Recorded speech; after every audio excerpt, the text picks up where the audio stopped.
And welcome back to Jeff Koinange live here at Citizen Television, talking to Dr. Alutalala. Jeez, that's a tough name. Alutalala Mukhwana, yes. Advocate of the High Court. Dr. Collins Adot, Senior Lecturer at the University of Nairobi. Dr. Alex Awiti, Aga Khan University. We are talking about the takeover of Nairobi County, folks. My goodness, the intrigues.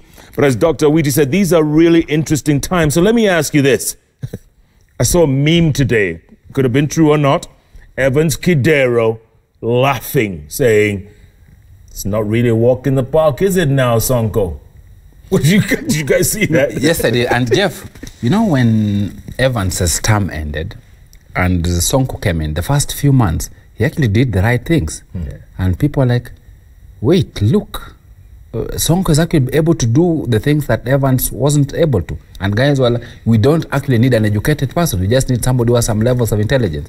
I think Evans today was saying, wait a minute, guys. Nairobi is not your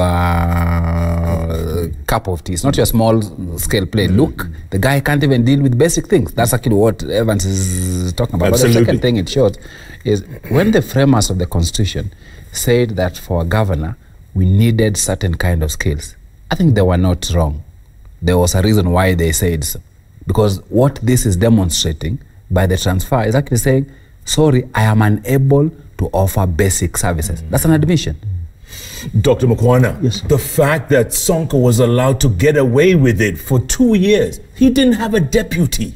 He got away with it. In fact, Kabando, former Mukhwana MP, is asking, was he above the Jubilee law? For them to let him get away with this? Jeff, if you allow me, just before I answer you to comment on what my brother here said about the way the changes have been done, the way the takeover has been done, and he's of the view that indeed what they glossed over, which we think is okay given the bigger picture, ought to have been mandatory. I agree with him to a certain extent. However, it's important that we contextualize how things are done, our politicians in this country. They first do it and then engage the citizenry in palliative treatment. Eventually, they have their way. Isn't it the same story with the BBI, my brother? Wasn't the BBI first thrown into our face, told everything was done? Then when there was a hue and cry, now consultations are going on, and soon we'll hear that all is well, people have accepted. So that is the Kenyan way we have to live with. But talking about Sonko, you see, Jeff, Sonko, when you deal with Sonko, you have to literally juggle the lever throughout. He's a very slippery guy. And one of the reasons why he was let to run the way he did was that the strategists had it right at that time, or so they thought. They placed Igathe below him. And they knew this flamboyant governor will be all over the place, doing all his charities and all that, somersaulting in the street, but the technocrat will be the deputy. And the fellow played ball. But until he perched himself at the top of the county, he kicked the storm. And that is how Igathe took off. So the reason why he was allowed is because of Sonko's very nature. Remember that Sonko, despite his madness, for lack of a better word, he has endeared himself to the people. He got the highest votes in Nairobi. So he was a special breed. And that explains also why the government has taken time. See how many precision strikes were aimed at Sonko. The impeachment, as my brother has said. Suspension of the county government. Article 192 is also real. They could have suspended the county government. Remember Professor Kivutha Kibwana attempting it, Honorable Samboja attempting. That was also another way. So there were three-pronged assaults, and all were precision. This one has worked. Sonko was a special type. And yet, he still has an impeachment case next week, Doctor. I'm not sure whether the county assembly might want to execute that. Because I guess the question is, you know, to what effect might be one of the questions. I think Sonko is on a path of, you know, very concise self-destruction. And the county government, the county assembly might actually, if I were them, I would just basically let this play out. He's completely neutered. He has no powers. The critical functions that actually animate an operational county have been transferred to the central government, to the national government. So basically, Nairobi can run without a governor. What I'm not sure about is because one of the things that is provided for in the Constitution is that as soon as you transfer those powers, the resources move as well. Yes, yes. So the CECs, what's going to happen to those guys? Are they going to vacate office, for instance? The county transfer, that means that the government is going to hold the equivalent of expenditure in the budget of those 4 functions. So you basically just, and that's really the bulk of public county resources. There was a report earlier on the Citizen. It said about 20 billion, plus minus. Yeah, so it's a shell now. So I think even the county government, the county assembly will also be left without critical functions. So there are many implications of this. And if you follow each of them through the line, there might be a logical argument for dissolution of the county. But I don't want to jump ahead of that argument. Sure. But I think if you just look at it critically, we're basically setting the stage for those conversations to happen in earnest. Dr. Dote, let me ask you this. There's also a court case. All his accounts have been frozen. There's a 359 million shilling court case. If you were Sonko right now, if he was listening to you, what would you ask? What would you advise him? Would you advise him to resign? Would that help? Politicians don't resign. If you remember, Amos Kemunya said, I would rather die than resign. I think, and never died. I think for Sonko, he's actually in the best of a bad situation. Because this gives him a lifeline.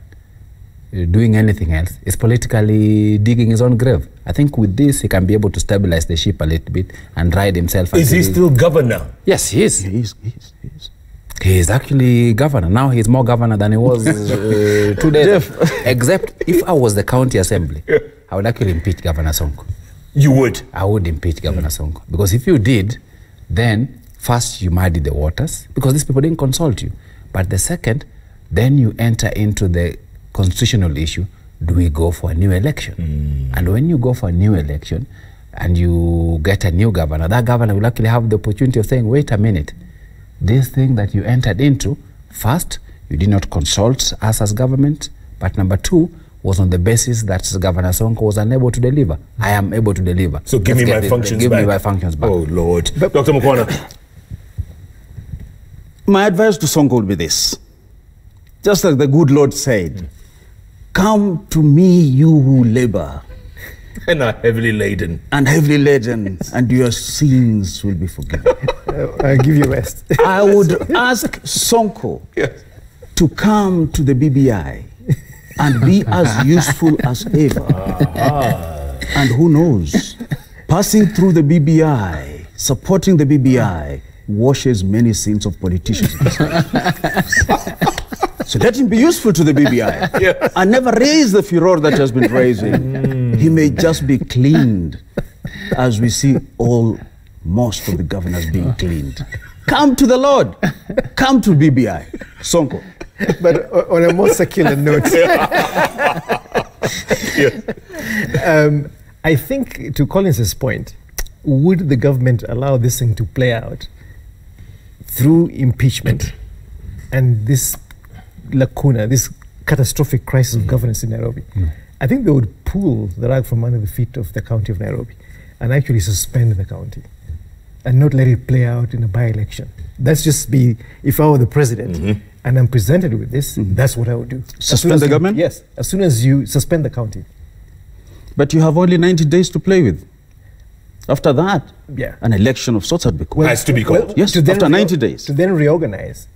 Because if you let it play out in that chaotic mode, I think the government loses control. But what I think the government is trying to do is to actually claw back initiative and leadership in how you reconstitute the county of Nairobi. Jeff, right now, the last thing the son of Jomo would want is a forum that will pit him against his number 2. If you suspend the government under Article 192 of the Constitution, who takes over? You have only 90 days to play with. Thereafter, an election must be called. If you call an election today, Doc, you have heard what the Senate has been doing today. If you hear the tone and the temperament in the Senate, it's so unlikely that the son of Jomo would want to have a forum where his differences with the deputy would play out. That would be catastrophic politically. What I think is that this is a bypass that is the most safe. And remember, the contract says for 2 years.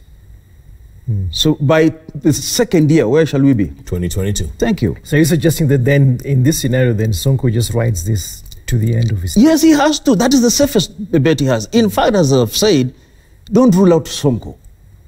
Man, without mentioning names, there are guys in the political elite whom we knew that there was impeachment looming. Isn't it true of Kitui? Was an impeachment looming? But after making Moses Kuria sit down in the sand, do you think You can touch charity. that impeachment is coming? Come on, this is the practical thing in this politics country. now. Really, yeah. This is And that's politics. why I was telling you, Yes. if I was the county assembly, my political move would be to go ahead with the And impeachment. then create a crisis for the president. Yes, Uh-huh. because that way, they will then realize that, you need to have brought us into the game plan. Yeah. But if I was the president, then I would spend between now and next week ensuring that ODM party and Jubilee party whips their members so that there's no impeachment. There will be no impeachment, bro. Yes, there will be, There will be no but there will be, impeachment. there will be political moves to ensure it Which doesn't talks to the backroom deal Yes. that must have been struck in all of this. That's the bottom line. Yes. Backroom deal. But the bigger question is, will the Senate prevail? Because the Senate is summoning Sonko. They want Cabinet Secretary Eugene Wamalwa. They want Attorney General Kihara. Dog, who is the Senate? The Senate is Murkomen. Actually, the reason why he's right, if you want to know whether the Senate will prevail, go back to the impeachment of Waititu. Yes.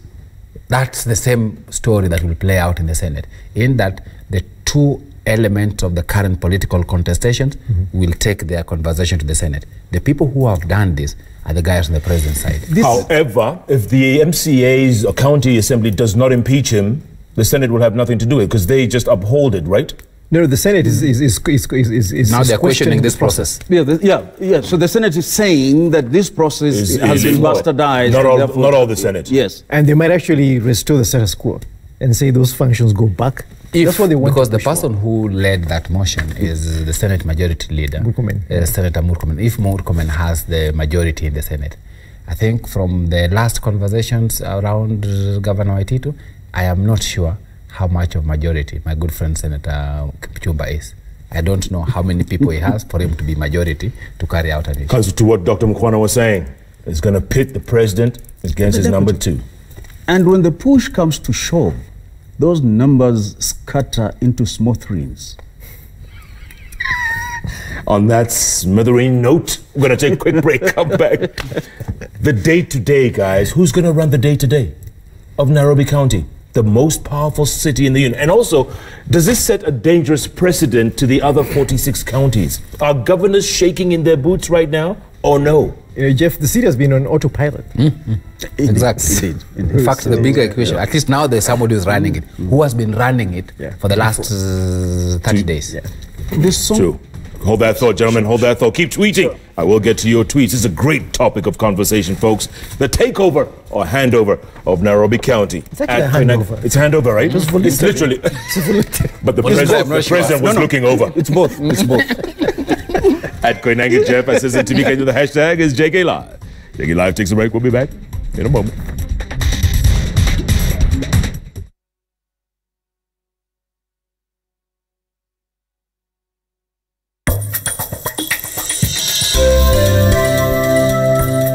Let us. Raundi hii ndio utajua haujui. I can't reach William. My husband is missing. Missing? How?